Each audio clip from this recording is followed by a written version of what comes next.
जी अनवार, मैं प्रेसिडेंट हूँ private schools association Jammu and Kashmir का। 3,000 से ज़्यादा स्कूल हमारे मेंबर हैं। इसके अलावा मैं इससे पहले कोचिंग सेंटर्स एसोसिएशन को भी रिप्रेजेंट करता था, बल्कि अभी भी उसका ऑनरी जो है चेयरमैन हूँ।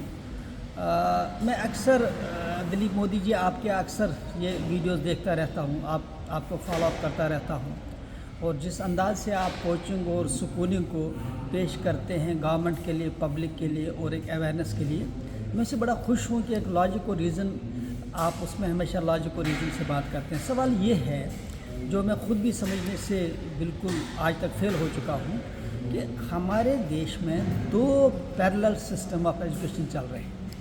एक कोचिंग सेंटर्स है, एक स्कूल है। सवाल ये है कि आज तक सरकार इस पर क्यों नहीं सोच रही है कि ये 2 पैरेलल सिस्टम की ज़रूरत क्या है। सीधी सी बात है, कोचिंग इंस्टीट्यूट्स तब वजूद में आते हैं जब कहीं न कहीं पे स्कूलिंग में या तो वैक्यूम होता है या कुछ ऐसे हालात पैदा होते हैं कि कोचिंग एक बच्चे के लिए ज़रूरी बन जाता है, या तो उसको स्कूल के साथ इंटीग्रेट किया जाए, यानी स्कूली सिस्टम को, स्कूली निज़ाम को इतना मजबूत किया जाए कि पैरेलल सिस्टम की गुंजाइश ही ना रहे। या अगर लगता है कि नहीं कोचिंग ही ज़रूरी है तो स्कूलों को रखने की क्या ज़रूरत है। वैसे भी एजुकेशन जो है, स्कूलिंग जो है एक ओवरऑल डेवलपमेंट का नाम है। कोचिंग में मैं अभी इस कॉन्फ्रेंस में आया हूँ। अभी मेरे साथ एक वैभव राजस्थान से एक स्कूल ओनर है। उसने कहा कि मैं खुद इंजीनियर हूँ और मैंने आईआईटी में एक प्रोफेसर से बात की कि आपके यहाँ जो इस वक्त बच्चे आते हैं क्या लेवल है उनकी, जब वहाँ आते तो क्या पूछने, तो उन्होंने बता दिया कि अक्सर क्या होता है कि हमें आईआईटीज़ में पहला साल 11th और 12th पढ़ाना पड़ता है बच्चों को, क्योंकि उनके बेसिक्स क्लियर नहीं होते हैं।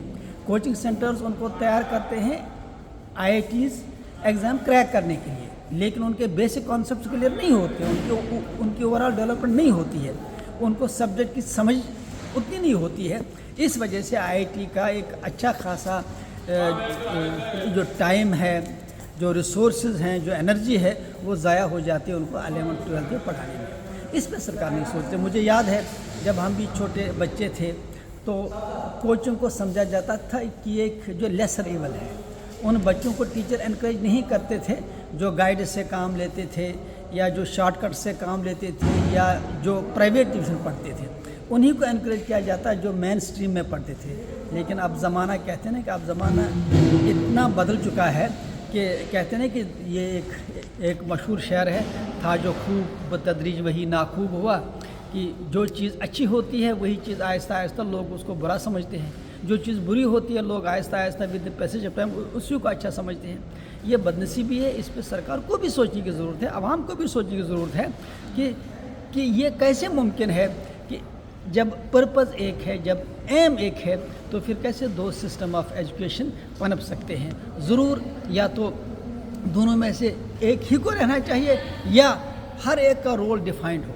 मैं मानता हूँ कि कुछ कोर्स ऐसे हैं 12th के बाद, जैसे सिविल सर्विस वगैरह हैं, जिसमें कोचिंग की ज़रूरत हो सकती है, लेकिन 12th तक कोचिंग की क्या ज़रूरत है ये मैं आज तक नहीं समझ पाया।